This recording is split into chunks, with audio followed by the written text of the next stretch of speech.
जय हिंद, नमस्कार। स्वागत आप सभी दोस्तों का आज के इस टॉप 100 क्वेश्चन सीरीज में। दोस्तों आज हम उन प्रश्नों को देखेंगे जो आपने डिमांड किया कि सर एग्जाम पूर्व का मॉडल पेपर करा दीजिए। तो दोस्तों आज के क्वेश्चंस के आधार पे जो आपका कट ऑफ कैटेगरी वाइज मैंने डिसाइड किया है वो आपके सामने है। इसके आसपास आज आप अचीव कीजिएगा। और देखिए एक महत्वपूर्ण बात आप लोगों को यकीन दिलाने के लिए, ठीक है, कि हाँ जो मॉडल क्वेश्चंस हैं वही हैं इस सीरीज में, उसके लिए आपको यहाँ पे एक डेमो फॉर्मेट मिलेगा। इसको आप मिला लीजिएगा आपके विश्वास के लिए, क्योंकि मैं नहीं चाहता हूं कि वही सेम टू सेम पीडीएफ घिसा पिटा आपको परोस दिया जाए। उसमें जहां पे त्रुटियां हैं उसको सुधार के प्रेजेंट किया जाएगा। तो चलिए आज के क्लास को शुरू करते हैं। दोस्तों एग्जामपुर के मॉडल पेपर सेकंड का पहला क्वेश्चन अब आपके सामने है। अब इसको देखिए, इसका राइट आंसर क्या होगा आप मुझे कमेंट करके बताइए। भारत का जो राष्ट्रीय आदर्श वाक्य है जो सत्यमेव जयते है, ये बात तो आपको याद ही होगी, किस उपनिषद से लिया गया है। अब ऐसा आपसे प्रश्न पूछा जा रहा है, अब बताइए जल्दी से। इसका राइट आंसर है दोस्तों आपका ऑप्शन बी, क्या है, मुंडक उपनिषद। ये कहीं कहीं पे आपको मुंडकोपनिषद भी करके लिखा हुआ मिल सकता है, ठीक है, तो आप वहां पे कंफ्यूज बिल्कुल भी नहीं होंगे। अगला प्रश्न देखिए क्या है। अगला प्रश्न है आपसे, रामचरितमानस के रचयिता कौन है। तो बताइए दोस्तों, इसमें राइट आंसर है आपका ऑप्शन बी, तुलसीदास। याद रखिएगा एग्जाम में महत्वपूर्ण प्रश्न आपसे बनेगा। अगला प्रश्न क्या है आपसे, चित्रकूट जलप्रपात भारत के किस राज्य में स्थित है। दोस्तों क्वेश्चन नंबर 3 का राइट आंसर है आपका ऑप्शन सी, छत्तीसगढ़, ठीक है। तो चित्रकूट जलप्रपात आपको छत्तीसगढ़ में देखने को मिलता है। क्वेश्चन नंबर 4 देखिए क्या है, वसुधैव कुटुंबकम इसका शाब्दिक अर्थ क्या है आप बताएं। दोस्तों प्रश्न संख्या 4 का राइट आंसर है, संपूर्ण पृथ्वी एक परिवार है, ठीक है।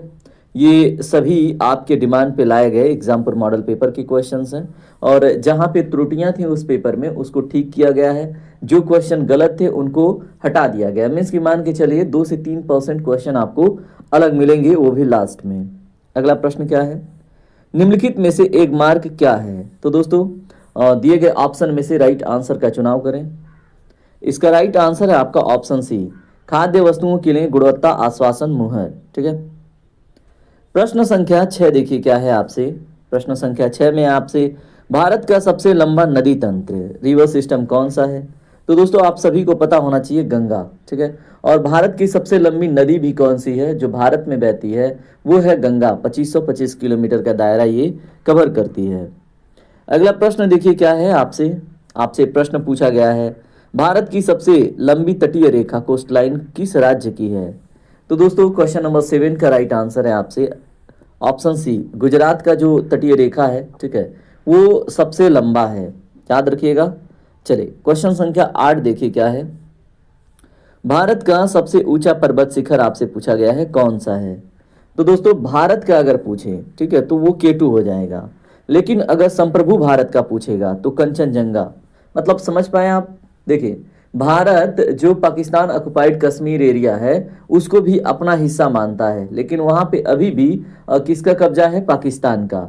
लेकिन भारत ऑफिशियली उसे अपना मानता है। लेकिन जब हम बात उस क्षेत्र को काट के करते हैं, यानी कि संप्रभु भारत जिस पे वर्तमान में भारत सरकार के पास नियम कानून बनाने के अधिकार हैं, तब फिर जब बात होगी तो उसको संप्रभु भारत कहते हैं, कंचनजंगा वो हो जाएगी, ठीक है। तो ये चीजें अपने दिमाग में क्लियर रखिएगा, ठीक है।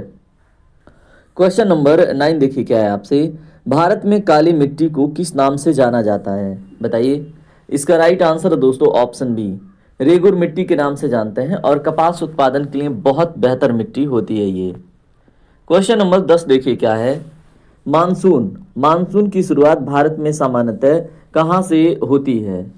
दोस्तों प्रश्न संख्या 10 का राइट आंसर क्या होगा, केरल। आपको बता दूं 3 जून को केरल में मानसून स्ट्राइक करता है, ये ऑफिशियल आंकड़े हैं, ठीक है। तो याद रखिएगा, बहुत इंपॉर्टेंट क्वेश्चन आपसे बन जाएगा, ठीक है। दोस्तों क्वेश्चन नंबर 11 देखिए क्या है, सनसाइन विटामिन किसे कहा जाता है। बहुत इंपॉर्टेंट क्वेश्चन आपके एग्जाम में बनेगा। और देखिए सनसाइन का मतलब सूर्य की रोशनी से संबंधित विटामिन, तो वो विटामिन डी हो जाती है। आपको भी पता है कि विटामिन डी कैसे बनती है शरीर में। जब सूर्य की रोशनी हमारे स्किन पे पड़ती है तो एक संश्लेषण क्रिया होता है जिसकी वजह से विटामिन डी का निर्माण होता है। और देखिए यहाँ पे विटामिन ए के बारे में अगर हम बात करें तो इसको रेटिनल विटामिन कहते हैं, ठीक है। और इसकी कमी से हमें रतौंधी नामक बीमारी हो जाती है। उसके बाद विटामिन बी की बात करें दोस्तों, तो इसके तो बहुत मतलब कॉम्प्लेक्स भी हैं, ठीक है, जैसे B1, B2, B3।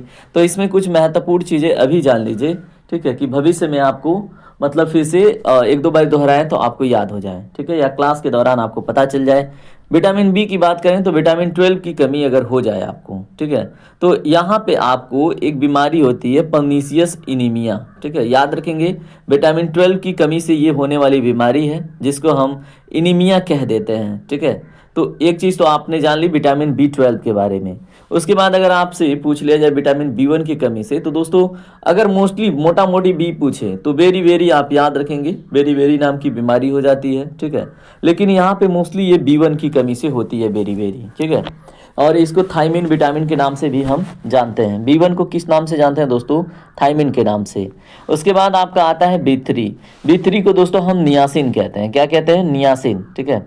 और जब नियासिन की कमी होती है तो पेलाग्रा नाम का रोग होता है। जब B3 की, ठीक है, B3 की शरीर में कमी हो, इसको हम नियासिन कहते हैं, तो हमें पेलाग्रा नाम का रोग होता है जिसमें त्वचा और मतलब पाचन तंत्र पे बहुत गहरा प्रभाव पड़ता है। दिखता नहीं है, हल्की फुंसी उसी दिख गई लेकिन अचानक से इंसान मर जाता है, ठीक है। एक साइलेंट किलर की तरह ये बीमारी होती है पेलाग्रा। उसके बाद इसी में अगर हम विटामिन B9 की बात करें, B9, तो इसको दोस्तों हम फोलेट या फोलिक एसिड के नाम से जानते हैं, ठीक है। और इसकी कमी होती है तो दोस्तों इसमें भी थकान और एनीमिया का लक्षण आपको देखने को मिलता है। तो ये सभी विटामिन बी के बारे में अब याद रखेंगे आप, जब भी मैं प्रश्न पूछूंगा तो आप बताइएगा। विटामिन सी दोस्तों स्कर्बिक एसिड है और इसकी कमी से आपके मसूड़ों से खून आते हैं, ठीक है, और आपको स्कर्बी नाम की जो रोग है ना वो हो जाती है। अगला प्रश्न देखिए, शरीर की रोग प्रतिरोधक क्षमता यानी इम्यूनिटी बढ़ाने में कौन सा रक्त कण सहायक होता है? और ये मैं कई बार क्लास के दौरान आपको बता चुका हूँ, व्हाइट ब्लड सेल्स, ठीक है। ये क्या करते हैं? शरीर का इम्यून बूस्ट करते हैं। क्वेश्चन नंबर 13 देखिए, आपसे क्या पूछा जा रहा है दोस्तों। आपसे प्रश्न है पौधों में जल एवं खनिज लवणों का जो परिवहन है वो किस ऊतक द्वारा होता है? तो यहाँ पे जो आपका ऑप्शन बी है वो करेक्ट आंसर होगा, ठीक है। किसके द्वारा? जाइलम के द्वारा। क्वेश्चन नंबर 14 देखिए, आपसे प्रश्न है मानव शरीर की सबसे छोटी हड्डी smallest bone of the human body क्या है? तो दोस्तों ये कान में जो स्टेप्स होते हैं उनके बारे में बात हो रही है। क्वेश्चन नंबर 15 देखिए क्या है आपसे प्रश्न है ध्वनि की तीव्रता इंटेंसिटी ऑफ साउंड किससे मापी जाती है? किसमें मापी जाती है एक्चुअली? तो दोस्तों अगर आप क्रिकेट प्रेमी हैं तो आपने देखा होगा इतने डेसिबल की नॉइज, ठीक है। तो डेसिबल है इसका यूनिट, ठीक है। और हर्ट जो है ये फ्रिक्वेंसी का है, मीटर लंबाई का है, जूल एनर्जी का है, ठीक है। तो सारी चीज़ें ना छोटी मोटी लेकिन बहुत इंपॉर्टेंट हो जाती हैं, आप रट के चलिएगा। भारत का सबसे बड़ा डेल्टा दोस्तों कौन सा है? अब देखिए पहचानिए। तो दोस्तों इसमें राइट आंसर है आपका ऑप्शन डी, गंगा ब्रह्मपुत्रा द्वारा निर्मित डेल्टा, जिसको हम सुंदरबन डेल्टा कहते हैं। क्यों कहते हैं? क्योंकि यहाँ पे सुंदरी नाम के वृक्ष बहुतायत मात्रा में पाए जाते हैं। अगला प्रश्न, भारत की सबसे बड़ी मीठे पानी की झील बताइए कौन सी है? इसका राइट आंसर है दोस्तों वुलर झील। अब मैं आपसे एक सिंपल सा क्वेश्चन पूछूंगा, ये आपको किस प्रदेश में देखने को मिलती है?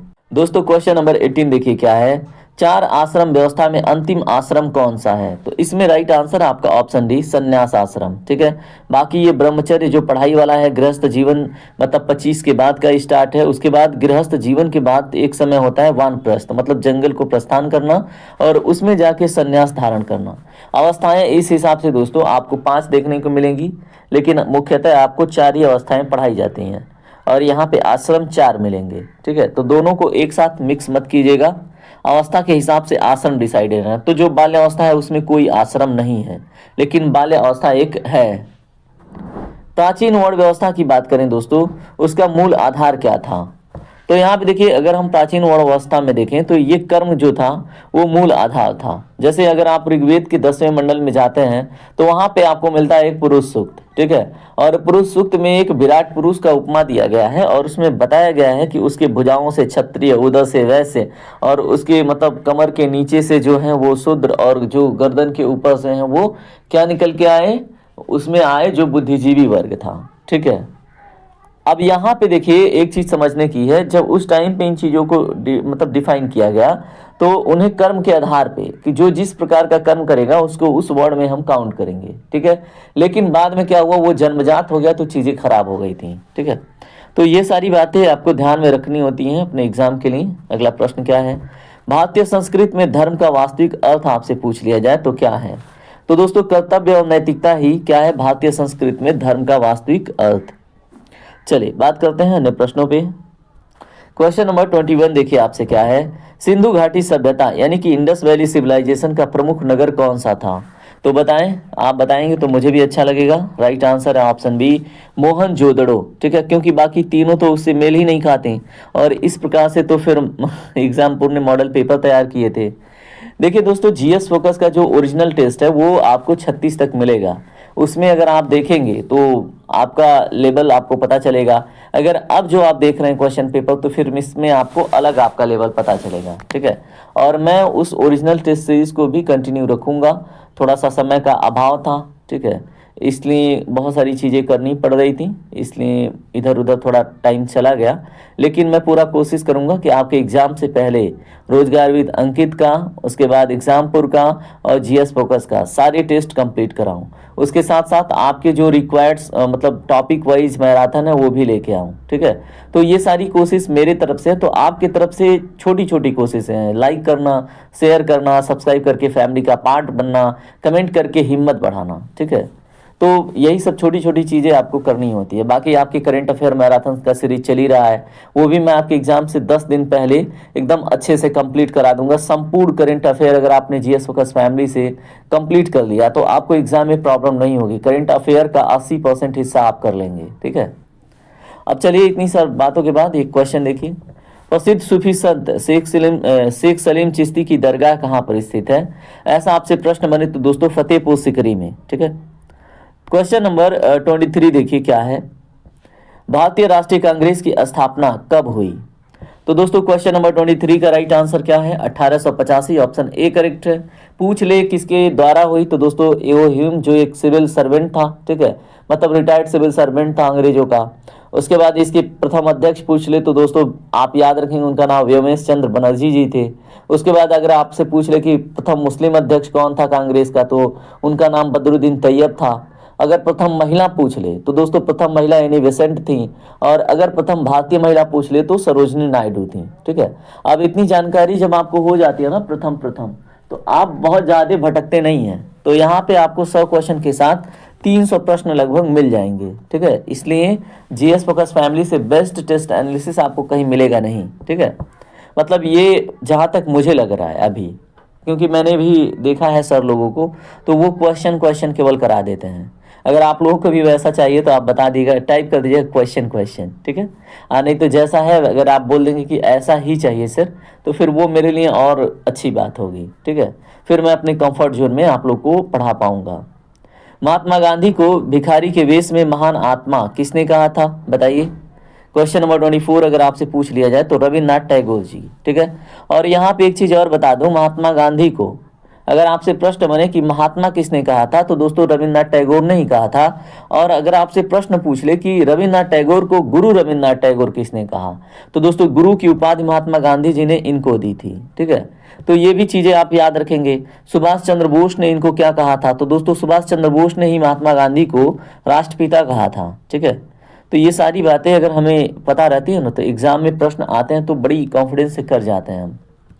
इब्राहिम आदिल शाह द्वितीय की बात हो रही है, उसके द्वारा लिखित वो कौन सी पुस्तक है जो हिंदू देवी देवताओं और मुस्लिम संतों की प्रशंसा में गीतों का संग्रह है? तो दोस्तों उसका नाम है किताब ए नवरस। ठीक है, नाम क्या है इसका? इब्राहिम आदिल शाह द्वितीय। ठीक है, तो ये भी प्रश्न आपसे पूछा जा सकता है क्योंकि पूछा गया है। देखिए जो एग्जामपुर ने है उसने केवल मॉडल पेपर दिए हैं, उसने ये नहीं बताया कि ये किस एग्जाम में क्वेश्चन पूछा गया है, लेकिन जीएस फोकस आपको रिसर्च करके देता है कि उस क्वेश्चन का वेटेज कितना है। ठीक है, और देखिए जहाँ पे मतलब मिस्टेक हुआ है उस मॉडल पेपर में उसको करेक्ट भी किया गया है यहाँ पे। ठीक है, भारतीय राष्ट्रीय ध्वज की बात करें, नेशनल फ्लैग की, को विदेशी भूमि पर पहली बार किसने फहराया था? ऐसा प्रश्न अगर आपसे बने तो दोस्तों मैडम विकाजी कामा जी ने फहराया था। ठीक है, तो ये सभी प्रश्न आपको याद रखना है। पाल वंश का प्रथम राजा कौन था? तो दोस्तों इसका राइट आंसर है गोपाल। और देखिए आपसे प्रश्न बनता है कि विक्रमशिला की स्थापना किस वंश के शासकों ने करी? तो पाल वंश के, और उसमें धर्मपाल का नाम फेमस है। भारतीय संविधान का कौन सा अनुच्छेद समानता के अधिकार यानी राइट टू इक्वलिटी से संबंधित है? तो दोस्तों ये तो बड़ा इजी क्वेश्चन हो गया है आप सभी के लिए, अनुच्छेद 14 सही होगा। यहाँ पे देखिए अनुच्छेद 14 किस देश के संविधान से लिया गया है, ये भी प्रश्न बनता है। तो दोस्तों ब्रिटेन के कॉन्स्टिट्यूशन से, याद रखेंगे, याद रखना ही होगा, ठीक है। उसके बाद अनुच्छेद 19 की बात करें तो ये क्या है, मौलिक अधिकारों में स्वतंत्रता का विषय का बात करता है, ठीक है। जैसे वाक और अभिव्यक्ति की स्वतंत्रता, यहाँ से वहाँ आवागमन की स्वतंत्रता, आपको समूह बना के मतलब ऐसे बैठने की स्वतंत्रता, ठीक है। बहुत सारी चीज़ें आपको 19 के अंतर्गत मिलती हैं। 21 में क्या है दोस्तों, गरिमा में जीवन की स्वतंत्रता, दैहिक स्वतंत्रता। उसके बाद आपका शादी करने की स्वतंत्रता, राइट टू प्राइवेसी का मैटर, राइट टू फंडामेंटल जो एजुकेशन है उसको, उसके बाद जो आपका राइट टू इन्वायरमेंट मतलब गुड इन्वायरमेंट की बात हो, ये सारी बातें किस में हैं, राइट टू इंटरनेट, ये सारी बातें आर्टिकल 21 के अंतर्गत आती हैं। उसके बाद अनुच्छेद 32 को दोस्तों डॉक्टर भीमराव अंबेडकर जी इसको संविधान की आत्मा कहते हैं। क्यों कहते हैं, क्योंकि अगर आपका कोई भी फंडामेंटल राइट का हनन होता है तो आप सीधे सुप्रीम कोर्ट जा सकते हैं। अनुच्छेद 32 के अंतर्गत ऐसा प्रावधान है और इसको हम संवैधानिक उपचार कहते हैं, ठीक है। तो इतना डिटेल में जब आप पढ़ेंगे ना तो कोई भी एग्जाम देंगे तो फाड़ के आएंगे, राइट। भारतीय संविधान को अपनाने की जो तिथि है, डेट ऑफ एडॉप्टेशन क्या है बताइए। अगर अपनाने की बात होगी दोस्तों तो इसको हम 26 नवंबर 1949 कहेंगे, ठीक है। लेकिन पूर्ण रूप से लागू करने की बात आएगी तो वो 26 जनवरी 1950 हो जाएगी। तो ये इंपॉर्टेंट डेट याद रखिएगा। अगला प्रश्न, भारतीय संविधान में जो नीति निर्देशक तत्व हैं, एक्चुअली जो डीपीएसपी है वो किस भाग में है। तो अगर यहाँ पे आप भाग 4 के साथ जाते हैं ना तो आप बहुत सही आंसर ट्रिक करते हैं। लेकिन अगर भाग 3 में जाएंगे तो वो फंडामेंटल राइट है, भाग 5 में जाएंगे यूनियन के विषय हैं, और भाग 6 में क्या है ये आप मुझे कमेंट करके बताएंगे। क्वेश्चन नंबर 31 देखिए क्या है दोस्तों, आपसे प्रश्न है जो मौलिक कर्तव्य हैं इनको किस संविधान संशोधन द्वारा जोड़ा गया था, बताइए। तो इसमें राइट आंसर है कब जोड़ा गया है, कौन सा संविधान संशोधन नहीं पूछा है एक्चुअली। तो दोस्तों इसमें 1976 में इसको जोड़ा गया था, 42वें संविधान संशोधन में, ठीक है। तो ये बड़ा इंपॉर्टेंट हो जाता है, आपसे ये भी प्रश्न बनता है कि जो अपने वहाँ फंडामेंटल ड्यूटीज़ हैं ये किस देश के संविधान से प्रेरित हैं। दोस्तों यूएसएसआर आए या फिर रसिया, दोनों में से कोई भी आए ऑप्शन में उसी को ट्रिक करेंगे। और आपसे प्रश्न बनता है यहाँ पे कि दोस्तों आज तक जो मौलिक कर्तव्य है उसमें कितनी बार संशोधन हुआ। तो उसमें अभी जो 86वां संविधान संशोधन 2002 में हुआ वही एकमात्र हुआ जिसमें 11वां मौलिक कर्तव्य जुड़ा था। अगर उसी में एक चीज और पूछ ले आपसे कि मौलिक कर्तव्यों के लिए किसने रिकमेंड किया था, ठीक है, कि मौलिक कर्तव्य होने चाहिए, तो दोस्तों किसने किया था, स्वर्ण सिंह समिति ने। तो ये सारी जानकारी आपको पता होनी चाहिए, ठीक है। क्वेश्चन नंबर 32 देखिए क्या है, भारत की पंचवर्षीय योजनाओं का प्रारंभ कब हुआ था। दोस्तों क्वेश्चन नंबर 32 का राइट आंसर है 1951, ठीक है। तो वहां पे 1 अप्रैल 1951 याद रखेंगे, तभी आप सही से क्वेश्चन कर पाएंगे, क्योंकि डेट पूछ लेगा। तो आपको भी पता है 1 अप्रैल से 31 मार्च के बीच में अपना वित्तीय वर्ष चलता है ना। भारत का जो केंद्रीय बैंक है, सेंट्रल बैंक है, वो कौन सा है। तो दोस्तों आरबीआई क्या है, भारत का केंद्रीय बैंक है। भारत में देखिए बैंकों का बैंक, फादर ऑफ बैंक्स, ठीक है, सेंट्रल बैंक ऑफ इंडिया, या फिर जो बैंकों को पैसा देने वाला बैंक, या फिर आपसे प्रश्न बने जो मॉनेटरी पॉलिसी यानी कि मुद्रास्फीति को नियंत्रित करने वाला बैंक कौन सा है, तो आरबीआई है। इसकी स्थापना 1 अप्रैल 1935 को हुई थी। इसका राष्ट्रीयकरण 1 जनवरी 1949 को हुआ था। ये सारी बातें सिर्फ आपको सुनना है। अगर डेली आप मुझे सुनते हैं तो मैं सुना सुना के आपके दिमाग में बिठा दूंगा, तो इसको नोट आउट करने की आवश्यकता नहीं है। अब देखिए अगर आपसे प्रश्न यही बन जाए कि वर्तमान में आरबीआई के गवर्नर कौन है, तो अभी याद रख लीजिए वर्तमान में संजय मल्होत्रा हैं। इसके पहले दोस्तों डॉक्टर शक्तिकांत दास जी थे। इसका हेडक्वार्टर पूछ ले तो दोस्तों आप याद रखिएगा मुंबई में इसका हेडक्वार्टर है। अब इससे बाहर आपको क्या पूछा जाएगा बताइए। इससे बाहर एक चीज और पूछा जा सकता है कि आरबीआई की स्थापना किस एक्ट के अंतर्गत हुई थी। तो दोस्तों आरबीआई एक्ट 1934 के अंतर्गत। इसके अलावा कि कौन से गवर्नमेंट इंडिया एक्ट के अंतर्गत इसका प्रोविजन था, तो गवर्नमेंट ऑफ इंडिया एक्ट आप 1935 याद रख लीजिएगा, ठीक है।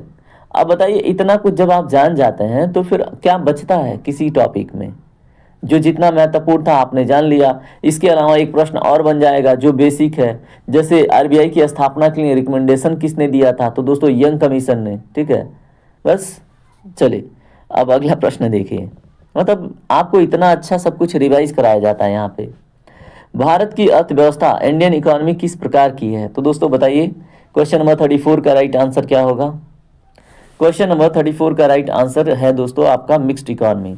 अब मिक्स्ड इकोनॉमी क्या है, जैसे जहाँ पे पूंजीवादी और समाजवादी दोनों व्यवस्थाओं को महत्व दिया जाए एक साथ, तो उसको हम मिक्स्ड इकोनॉमी कहते हैं। मतलब भारत के विकास के लिए हम पूंजीपतियों को भी महत्व देंगे और उनको भी अपने देश के बहुत सारी चीज़ों में इन्वेस्ट करने का मौका देंगे, और साथ साथ में सरकार भी काम करेगी अपने पब्लिक सेक्टर अंडरटेकिंग्स के माध्यम से, कुछ सेक्टर केवल अपने अधीन रख के, तो उसको हम मिक्स्ड इकोनॉमी कह देते हैं। बाकी पूंजीवादी जो अर्थव्यवस्था है ये यूएसए का है, ठीक है, यूएसए और अन्य जो डेवलप्ड कंट्रीज हैं मोस्टली।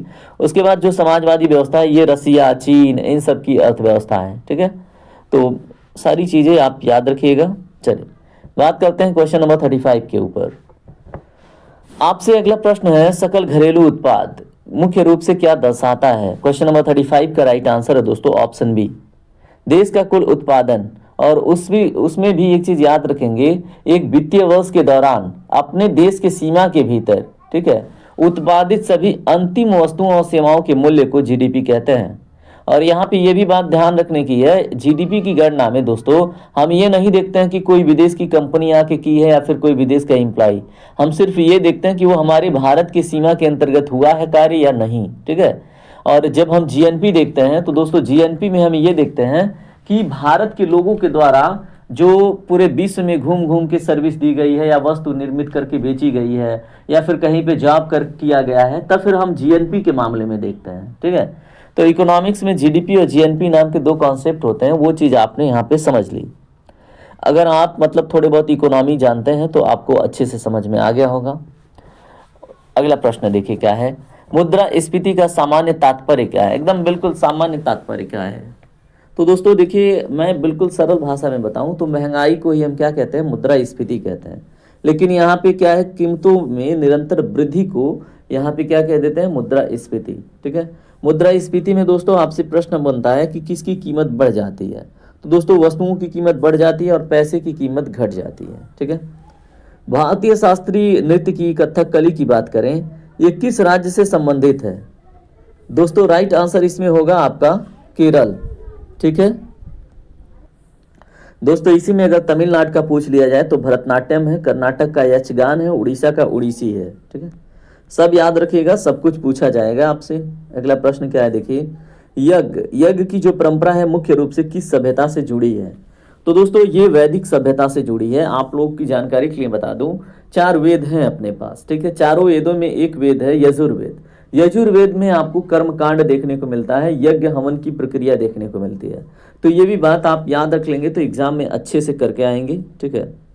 क्वेश्चन नंबर 39 देखिए क्या है। आपसे प्रश्न है, कुचिपुड़ी नृत्य शैली का संबंध किस भारतीय राज्य से है? तो दोस्तों देखिए, मैंने आपको कई बार बताया है, आधी कुचिपुड़ी, आधी से हो जाता है आपका आंध्र प्रदेश और कुचिपुड़ी यहाँ का क्या है? शास्त्रीय नृत्य, ठीक है। तो ये कभी आप भूलेंगे नहीं, बाकी आपको मैंने तमिलनाडु और कर्नाटक का बता ही दिया है। अगला प्रश्न क्या है, भारत में जो पीली क्रांति है, येलो रिवॉल्यूशन है, इसका संबंध किसके उत्पादन से है? तो दोस्तों इसका संबंध जो है ये तिलहन उत्पादन से है। ऑप्शन बी आपका करेक्ट होगा, ठीक है। तो ये चीज आप याद रखिएगा। क्वेश्चन नंबर 41 देखिए क्या है आपसे। आपसे प्रश्न है, भारत की मुख्य खाद्यान्न फसल मेजर फूड क्रॉप भारत की कौन सी है? तो दोस्तों यहाँ पे जो धान और चावल का है ना ऑप्शन, ये करेक्ट होगा। देखिए सब कुछ उत्पादित होता है लेकिन धान चावल के मामले में भारत बहुत आगे है, बहुत अधिक उत्पादित करता है। अगला प्रश्न, उत्तर प्रदेश की सबसे लंबी नदी, लार्जेस्ट जो रिवर है, लॉन्गेस्ट रिवर उत्तर प्रदेश का, वो कौन सा है? तो दोस्तों ये गंगा ही है और कोई नहीं है, ठीक है। तो याद रख लीजिएगा, गंगा को राष्ट्रीय नदी का दर्जा भी प्राप्त है। उत्तर प्रदेश का राजकीय वृक्ष स्टेट ट्री कौन सा है? बताइए। क्वेश्चन नंबर 43 का राइट आंसर। तो दोस्तों यहाँ पे आपको हिंट मिल गया है, अशोक, ठीक है। चलिए क्वेश्चन नंबर अन्य के ऊपर बात करें। क्वेश्चन नंबर 44 देखिए आपसे है, बनारस हिंदू विश्वविद्यालय यानी कि बीएचयू की स्थापना किसने की थी? अब आपके सामने ऑप्शन है, बताइए। दोस्तों इसका राइट आंसर क्या होगा? मदन मोहन मालवीय जी ने, ठीक है। तो याद रखेंगे, लेकिन जब ये सेंट्रल हिंदू कॉलेज के रूप में इसका बेस पड़ा था, इसका नींव पड़ा था, तो दोस्तों वो एनी बेसेंट जी के द्वारा पड़ा था। ये भी बात आपसे पूछी जाए तो याद रखिएगा, मदन मोहन मालवीय ने इसका क्या करा था? नामकरण 1916 में किया था। कब? 1916 में। अगला प्रश्न, उत्तर प्रदेश की प्रसिद्ध शास्त्रीय गायन शैली कौन सी है? बताइए। क्वेश्चन नंबर 45 का राइट आंसर है दोस्तों बनारस घराना। अगला प्रश्न क्या है देखिए, निम्नलिखित में से कौन सी उत्तर प्रदेश की सबसे लंबी नहर है? तो बताइए longest canal of Uttar Pradesh कौन सी है? तो दोस्तों शारदा नहर, कई बार बता रखा है मैंने आपको। 47 नंबर का क्वेश्चन देखिए आपसे है, विश्व प्रसिद्ध जो कुंभ मेला है इसका आयोजन उत्तर प्रदेश में कहाँ पर होता है? तो दोस्तों ये होता है उत्तर प्रदेश में प्रयागराज में, उसके बाद उत्तराखंड के हरिद्वार में, और दोनों गंगा नदी के किनारे होते हैं। एक होता है उज्जैन में, वो क्षिप्रा नदी के किनारे होता है। एक होता है नासिक में, महाराष्ट्र के नासिक में, वो गोदावरी नदी के किनारे होता है। तो चार मतलब ऐसे लोकेशन है तीर्थ स्थलीय जहाँ पे कुंभ मेला लगाया जाता है, ठीक है, तो याद रखिएगा। क्वेश्चन नंबर 48 देखिए क्या है, उत्तर प्रदेश की प्रमुख शास्त्रीय नृत्य शैली कौन सी है? दोस्तों क्वेश्चन नंबर 48 का राइट आंसर है ऑप्शन बी, कथक। याद रखिएगा, एग्जाम में क्वेश्चन आपसे बन जाएगा। अगला प्रश्न देखिए क्या है, आपसे प्रश्न है दोस्तों, उत्तर प्रदेश की प्रसिद्ध हस्तकला जो टेराकोटा मुख्य रूप से कहाँ से संबंधित है? तो दोस्तों टेराकोटा से संबंधित हस्तकला गोरखपुर का प्रसिद्ध है, और ओडीओपी में यानी कि वन डिस्ट्रिक्ट वन प्रोडक्ट के अंतर्गत भी गोरखपुर को इसकी ख्याति मिलती है, ठीक है। क्वेश्चन नंबर 50 देखिए क्या है, भारत का कौन सा शहर यूनेस्को द्वारा गैस्ट्रोनॉमी का रचनात्मक शहर घोषित किया गया है? दोस्तों क्वेश्चन नंबर 50 का राइट आंसर है ऑप्शन ए, लखनऊ, ठीक है। क्वेश्चन नंबर 51 देखिए क्या है, आपसे प्रश्न है, सरसावा हवाई अड्डा उत्तर प्रदेश के किस शहर में स्थित है? तो दोस्तों सरसावा और सहारनपुर मतलब काफ़ी सिमिलर हैं और ये यहीं का है, ऑप्शन सी आपका करेक्ट होगा। क्वेश्चन नंबर 52 देखिए क्या है, उत्तर प्रदेश की प्रमुख नकदी फसल कैश क्रॉप कौन सी है? तो दोस्तों गन्ना है, शुगर केन, ऑप्शन बी आपका करेक्ट होगा। तो इस तरह से आसाम पूछे तो दोस्तों आसाम का चाय हो जाएगा, कॉफ़ी आपका कर्नाटक का हो जाएगा, उसके बाद रबर आप बताएंगे कमेंट करके कहाँ का है, ठीक है। क्वेश्चन नंबर 53 देखिए क्या है आपसे, भारत का सर्वोच्च खेल पुरस्कार कौन सा है? तो दोस्तों भारत का सर्वोच्च खेल पुरस्कार कौन सा है? मेजर ध्यानचंद खेल रत्न पुरस्कार, ठीक है, तो ऑप्शन सी आपका करेक्ट हो जाता है। क्वेश्चन नंबर 54 देखिए क्या है आपसे, आपसे प्रश्न है, राज्य सरकार की जो आय है, जो रिवेन्यू है, इसका प्रमुख स्रोत क्या है एक्चुअली? दोस्तों इसका राइट आंसर होगा आपका ऑप्शन बी, जो राज्य का जीएसटी है, वैट है, राज्य कर है, ये आ जाता है इसमें रिवेन्यू में, ठीक है। क्वेश्चन नंबर 55 देखिए क्या है आपसे, जिले में कानून व्यवस्था जो लॉ एंड ऑर्डर है वो बनाए रखने का प्रमुख अधिकारी कौन होता है? तो दोस्तों कौन होगा? डीएमजी होंगे, कलेक्टर साहब, तो ऑप्शन ए आपका करेक्ट होगा, ठीक है। क्वेश्चन नंबर 56 देखिए क्या है आपसे, मानवाधिकार आयोग का मुख्य उद्देश्य क्या है? तो दोस्तों ह्यूमन राइट कमीशन का मुख्य उद्देश्य क्या है? अगर आपने ह्यूमन राइट कमीशन वाला लेक्चर देखा होगा जो कल आया था, तो आपसे ये क्वेश्चन बड़ी आसानी से बन जाएगा। क्वेश्चन नंबर 56 का राइट आंसर है ऑप्शन बी, नागरिकों के अधिकारों का संरक्षण करना, ठीक है, तो ये याद रखेंगे। और जो एनएचआरसी की स्थापना है दोस्तों, इसकी स्थापना कब हुई थी? 1993 में, ठीक है, कब? 1993 में, और भारत में ये एक स्टैट्यूटरी बॉडी के रूप में कार्य करती है, ठीक है, सामधिक निकाय जिसको हम बोलते हैं हिंदी में। आंतरिक सुरक्षा, इंटरनल सिक्योरिटी का सीधा संबंध किससे है? बताइए। क्वेश्चन नंबर 57 का राइट आंसर है दोस्तों, देश की आंतरिक शांति और कानून व्यवस्था से, ठीक है। चलिए अगला प्रश्न देखिए, क्वेश्चन नंबर 58 क्या है आपसे 58 में पूछा गया है, पढ़िए, निम्नलिखित में से भारत की स्थलीय सीमा किस देश से लगती है? तो निम्नलिखित में बताना है, आप बताइए। देखिए अगर हम इसमें बात करें तो जो स्थलीय सीमा है वो केवल और केवल नेपाल से लगती है, ठीक है। और इस तरह से दोस्तों हमने 58 क्वेश्चन कर लिए हैं। 59 देखिए क्या है, भारत और पाकिस्तान के बीच जो नियंत्रण रेखा है, ठीक है, लाइन ऑफ कंट्रोल है, वो किस क्षेत्र से संबंधित है? तो दोस्तों ये जम्मू और कश्मीर क्षेत्र से संबंधित है, याद रखिएगा। अगला प्रश्न इसमें आपका करंट अफेयर के टॉपिक का है, भारत ने साइबर सुरक्षा सहयोग पर दूसरी बिम्स्टेक विशेषज्ञ समूह की बैठक की मेजबानी किस शहर में की? तो दोस्तों ये क्वेश्चन पूछा भी जा चुका है, ठीक है, तो बताइए क्वेश्चन नंबर 60 का राइट आंसर क्या होगा?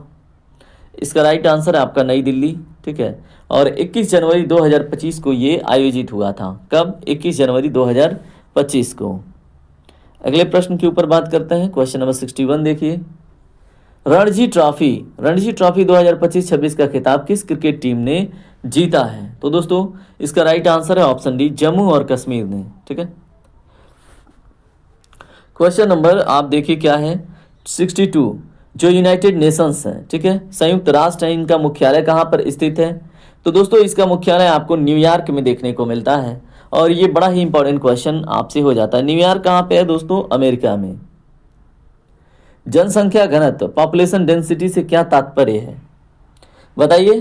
तो दोस्तों इसमें प्रति वर्ग किलोमीटर में निवास करने वाली औसत जनसंख्या को ही हम क्या कहते हैं? जनसंख्या घनत्व। भारत में सबसे अधिक जनसंख्या घनत्व जो है वो बिहार का है, सबसे कम जो है वो अरुणाचल प्रदेश का है। ठीक है, अगला प्रश्न क्या है देखिए, पर्यावरण से मुख्य रूप से क्या अभिप्राय है? तो इन्वायरमेंट का क्या मतलब है बताइए?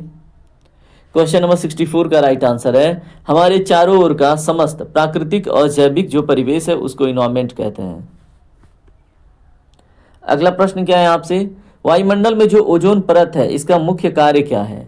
अब ऐसे तो सिंपल सिंपल क्वेश्चन आपसे पूछे जाएंगे। ठीक है, तो राइट आंसर है ऑप्शन सी, सूर्य की हानिकारक जो अल्ट्रावायलेट रेज हैं उनसे हमारी रक्षा करना। ठीक है, और ओजोन दिवस 16 सितंबर को मनाया जाता है। ओजोन के थिकनेस को किस में मेजर करते हैं? डॉप्सन यूनिट में। ठीक है, ग्रीन हाउस प्रभाव, ग्रीन हाउस इफेक्ट के लिए उत्तरदायी प्रमुख गैस कौन सी है? तो दोस्तों निम्नलिखित में जो प्रमुख है वो कार्बन डाइऑक्साइड है, याद रखिएगा।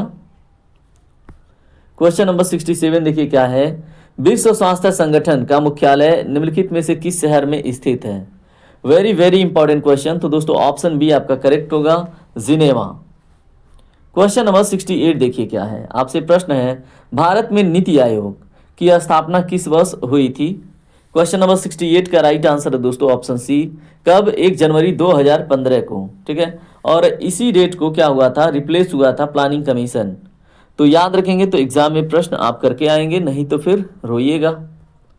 भारत के निर्वाचन आयोग यानी इलेक्शन कमीशन का गठन संविधान के किस अनुच्छेद के अंतर्गत है?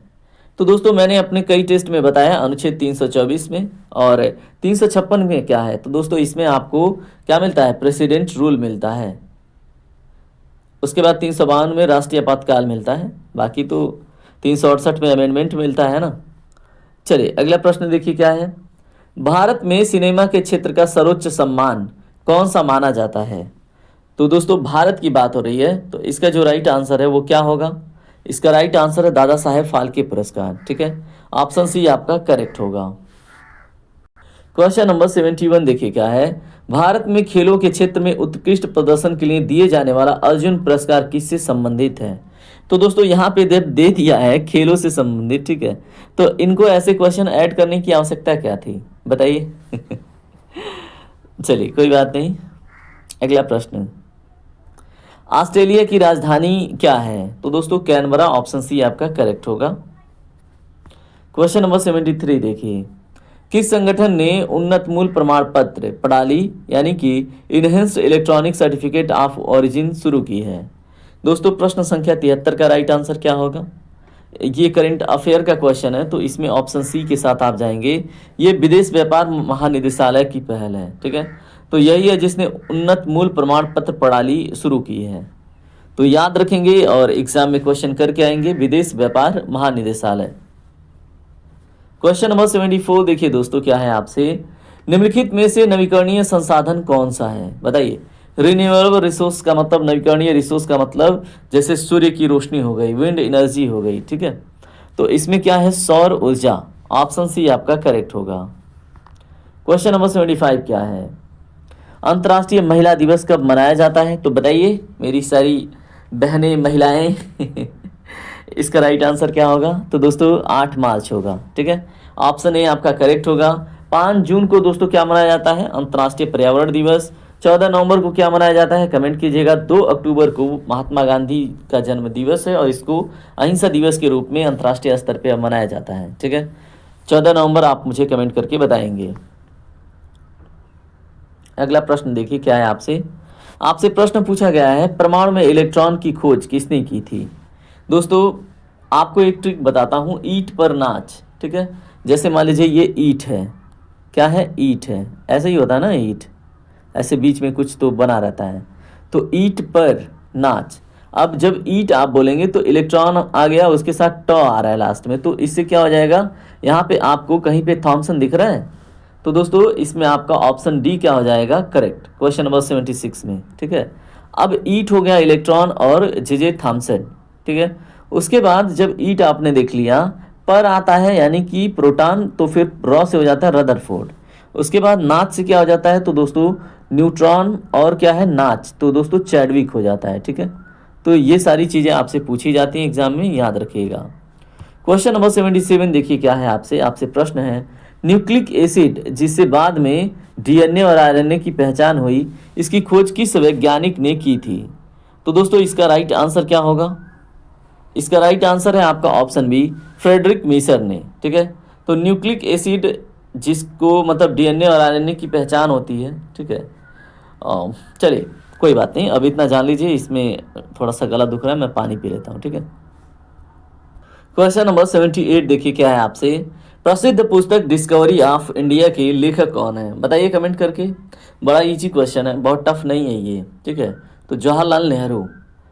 ऐसे क्वेश्चन पे दोस्तों 78% एक्यूरेसी होती है। ठीक है, देखिए मैं आप लोग के लिए कट ऑफ भी जो देता हूँ उसको आप कमेंट करके बता दिया कीजिए कि आप उसमें कितना अचीव किए हैं। राइट, सोशल मीडिया प्लेटफॉर्म में जो फेसबुक है इसके संस्थापक कौन है, तो दोस्तों इनका नाम है मार्क जुकरबर्ग, और इसमें भी इतना मान के चलिए 80% बच्चे इसका आंसर कर देते।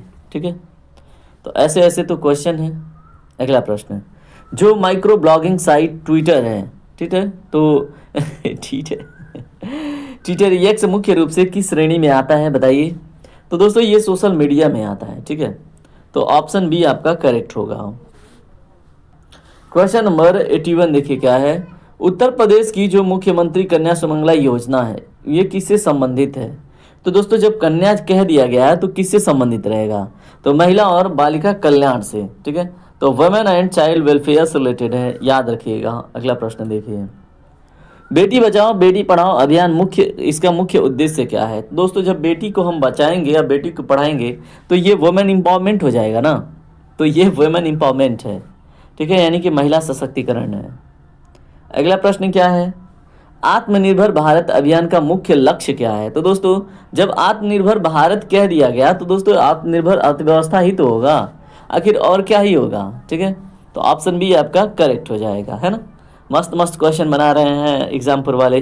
क्वेश्चन नंबर 84 देखिए क्या है आपसे प्रश्न, महिला स्वयं सहायता समूह इसके गठन का प्राथमिक उद्देश्य क्या है। तो दोस्तों महिलाओं को वित्तीय सशक्तिकरण प्रदान करना। ठीक है, और इसी के अंतर्गत आपको लखपति दीदी का भी कॉन्सेप्ट देखने को मिलता है। अगला प्रश्न, स्टार्टअप इंडिया पहल का संबंध मुख्य रूप से किससे है। तो दोस्तों नवाचार व उद्यमिता को बढ़ावा देना, ऑप्शन बी आपका करेक्ट होगा। क्वेश्चन नंबर 86 देखिए क्या है, भारत सरकार ने सभी राष्ट्रीय राजमार्ग टोल प्लाजा यानी नेशनल हाईवे टोल प्लाजा पर नगद भुगतान पूर्णतः बंद करने का प्रस्ताव किस तिथि से दिया है। दोस्तों क्वेश्चन नंबर 86 का राइट आंसर क्या है, ऑप्शन बी 1 अप्रैल 2026 से। उत्तर प्रदेश की जो प्रमुख जनजाति है मेजर ट्राइब है निम्नलिखित में से कौन सी है। तो दोस्तों इसमें राइट आंसर क्या होगा क्वेश्चन नंबर 87 का, अगर प्रमुख की बात करेंगे तराई क्षेत्र में तो थारू है, लेकिन उत्तर प्रदेश की सबसे बड़ी जनजाति दोस्तों अभी जो 2011 की जनगणना के अनुसार गोंड है और भारत की भील है। ठीक है, भारत की भील है, उत्तर प्रदेश की छत्तीसगढ़ की गोंड है। अगर वहीं पे हम मुख्यतः बात करें गुजरात मध्य प्रदेश और राजस्थान की तो भील हो जाती है। ठीक है, तो ये सारी बातें आपको याद रखनी होती है जिससे आप एग्जाम में बेहतर करते हैं। अगला प्रश्न, निम्नलिखित में से किसने ऑस्ट्रेलिया ओपन खिताब 2025 में पुरुष एकल खिताब जीता है।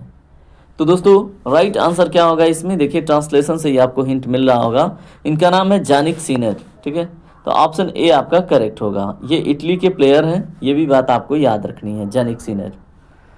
सार्क का पूर्ण रूप क्या है, मतलब फुल फॉर्म क्या है बताइए। क्वेश्चन नंबर 89 का राइट आंसर होगा आपका इसमें ऑप्शन ए होगा। ठीक है, south Asian association for regional cooperation. ठीक है, south Asian association for regional cooperation याद रखेंगे। क्वेश्चन नंबर 90 देखिए क्या है आपसे, निम्नलिखित में से कौन सा देश भारत का पड़ोसी देश यानी कि नाइबरिंग कंट्री नहीं है। पूछा गया है नहीं है। इसका राइट आंसर है दोस्तों दक्षिण सूडान। ठीक है, तो भारत का ये पड़ोसी देश कैसे हो जाएगा? दक्षिण सूडान तो आपको अफ्रीका महाद्वीप में देखने को मिलता है ना। तो ऐसे ऐसे तो क्वेश्चन आपसे पूछे गए हैं एक्चुअली। क्वेश्चन नंबर 91 देखिए, अंतर्राष्ट्रीय योग दिवस इंटरनेशनल योगा डे प्रतिवर्ष कब मनाया जाता है? क्वेश्चन नंबर 91 का राइट आंसर क्या होगा दोस्तों? ऑप्शन बी आपका करेक्ट होगा। अभी मैंने थोड़ी देर पहले बताया था। ठीक है, तो अंतर्राष्ट्रीय योग दिवस 21 जून को। ठीक है, अंतर्राष्ट्रीय पर्यावरण दिवस आपको 5 जून को, और 2 अक्टूबर को अहिंसा दिवस, और 14 नवंबर को मैंने पूछा है, आप कमेंट करके बताएंगे। 92 नंबर का क्वेश्चन देखिए क्या है, मेक इन इंडिया पहल का मुख्य उद्देश्य क्या है? तो दोस्तों क्वेश्चन नंबर 92 का राइट आंसर है ऑप्शन बी घरेलू विनिर्माण। ठीक है, डोमेस्टिक मैन्युफैक्चरिंग इसका उद्देश्य है। ये इकोनॉमिक्स का मतलब इकोनॉमी का सेकेंडरी सेक्टर है, इसको मजबूत करना है। 2014 में ये पहल स्टार्ट हुई थी। सब कुछ इंपॉर्टेंट है आपके एग्जाम के लिए। भारत का जो राष्ट्रीय पशु है, नेशनल एनिमल है, वो कौन सा है? तो दोस्तों ये कौन सा है बताइए? क्वेश्चन नंबर 93 का राइट आंसर है रॉयल बंगाल टाइगर, बाघ। ठीक है, क्वेश्चन नंबर 94 देखिए क्या है आपसे प्रश्न है, जल जीवन मिशन का प्राथमिक लक्ष्य क्या है? तो दोस्तों क्वेश्चन नंबर 94 का राइट आंसर है हर घर नल से स्वच्छ जल पहुंचाना। ठीक है, तो ये है इसका प्राथमिक लक्ष्य, याद रखिएगा। क्वेश्चन नंबर 95 देखिए, हाल ही में समाचारों में रहा मिशन गगनयान किससे संबंधित है? दोस्तों क्वेश्चन नंबर 95 का राइट आंसर है ऑप्शन बी भारत का पहला मानव युक्त अंतरिक्ष मिशन। ठीक है, तो मिशन गगनयान का संबंध आपको पता चल गया। चलिए क्वेश्चन नंबर 96 देखते हैं, और अब आपका टेस्ट कंप्लीट होने वाला है, हिम्मत बांध के रखिए। भारतीय संविधान के किस अनुच्छेद को डॉक्टर भीमराव अंबेडकर ने संविधान का हृदय और आत्मा कहा था? मैंने टेस्ट की शुरुआत में ही आपको बता रखी है ना। तो दोस्तों ये है अनुच्छेद 32। इसको कॉन्स्टिट्यूशनल रेमेडीज और संविधान का आत्मा कहा जाता है, क्योंकि इसके अंतर्गत आपके फंडामेंटल राइट के हनन को आप लागू करवाने के लिए सुप्रीम कोर्ट सीधे जा सकते हैं। विटामिन सी का रासायनिक नाम मैं पहले ही बता चुका हूं, तो दोस्तों इसका नाम है स्कर्बिक एसिड। ठीक है, विटामिन ए का रासायनिक नाम है रेटिनॉल, विटामिन डी का नाम है कैल्सीफेरॉल, विटामिन ई का नाम है टोकोफेरॉल। ठीक है, तो ये सारी बातें आप जो सुनते हैं ना वो याद कर लीजिए। क्वेश्चन नंबर 98 देखिए, विश्व का सबसे ऊंचा पठार हाईएस्ट प्लाट्यू ऑफ वर्ल्ड कौन सा है? तो दोस्तों तिब्बत का पठार। ठीक है, ऑप्शन बी आपका करेक्ट होगा। क्वेश्चन नंबर 99 देखिए क्या है आपसे। क्वेश्चन नंबर 99 है सार्क का जो सचिवालय है, ठीक है, वो कहाँ पर स्थित है? दोस्तों जो सार्क का सचिवालय है वो काठमांडू में है। बिम्स्टेक का कहाँ पे है? ढाका में है। ठीक है, और अब बारी है लास्ट क्वेश्चन की। देखिए आप लास्ट के 6 क्वेश्चन चेंज किए गए हैं आपके टेस्ट में, क्योंकि 6 क्वेश्चन में मिस्टेक थी, तो इसलिए क्वेश्चन ही बदल दिया मैंने। ठीक है, अब आज के इस टेस्ट का लास्ट क्वेश्चन है, भारत में श्वेत क्रांति व्हाइट रिवोल्यूशन का जनक किसे माना जाता है? तो दोस्तों ये हैं डॉक्टर वर्गीस कुरियन। ठीक है, और एग्रीकल्चर के जो जनक हैं वो MS स्वामीनाथन है। हीरालाल चौधरी जो हैं, ये जो झींगा उत्पादन से रिलेटेड जो पिंक रिवोल्यूशन है आप कह सकते हैं। ठीक है, तो उससे जुड़े हैं। नहीं, झींगा उत्पादन से नहीं दोस्तों, हीरालाल चौधरी का संबंध PC कल्चर से है। ठीक है, तो जो मतलब मछली के उत्पादन या मछली क्रांति से रिलेटेड है, याद रखिएगा। तो दोस्तों इस तरह से हमने 100 क्वेश्चन कंप्लीट कर लिया है। अब बारी है आपकी, जितना कुछ आपने सुना है, ठीक है, और जो भी बातें मैंने आपसे कही है, आप GS फोकस फैमिली के रेगुलर मेंबर बनिए। आप GS फोकस फैमिली के कंटेंट को बिल्कुल ट्रस्ट आंख बंद करके कर सकते हैं। ठीक है, अगर एरर मिलेगा तो 1% एरर मिलेगा, औरों की तरह 6-6, 10-10% मिस्टेक नहीं मिलेगा, क्योंकि इसकी जिम्मेदारी मैं स्वयं लेता हूँ। ठीक है, बाकी चलिए अब मिलते हैं अगले क्लास में, और आप लोग को पढ़ाते पढ़ाते अब हमारा गला ले लिया है चुक। तो जय हिंद, जय भारत, आपका दिन शुभ हो।